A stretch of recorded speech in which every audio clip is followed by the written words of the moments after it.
غوره وینا وتصفو الحياة بنور هدى جمال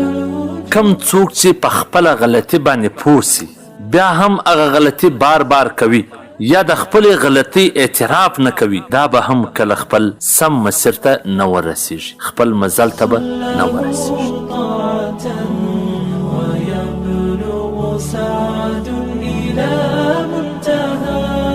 فؤاد شغوف انتقام د زړه په اور اوبه تویوي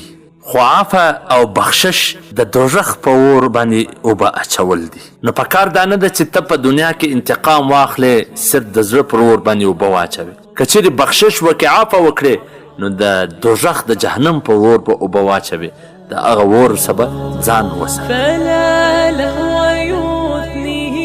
عن سيره ولا جمع مال تغشه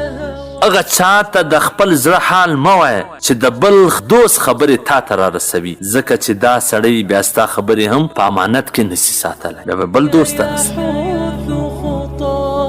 تراه لذاك يحوث خطى جمال نبی کریم صلی الله علیه وسلم فرمای چا چې د الله لپاره محبت وکړي د الله لپاره بغض وکړي د الله لپاره ورکړه وکړله د الله لپاره منع وکړله نو رښتیا خپل ایمان کامله کړي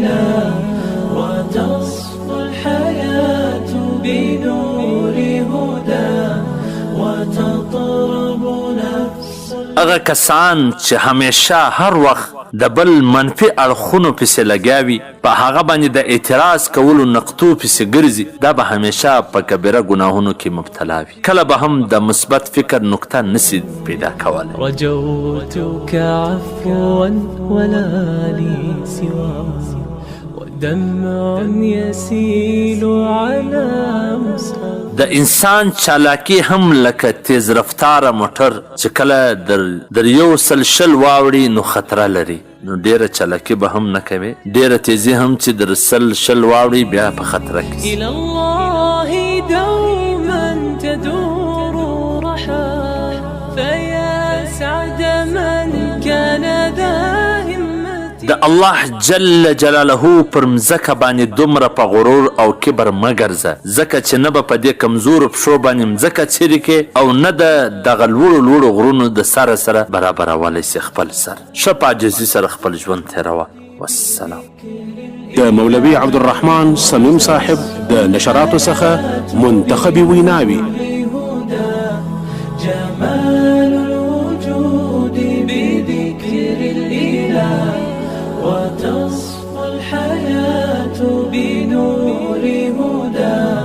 وتطرب نفس له طاعة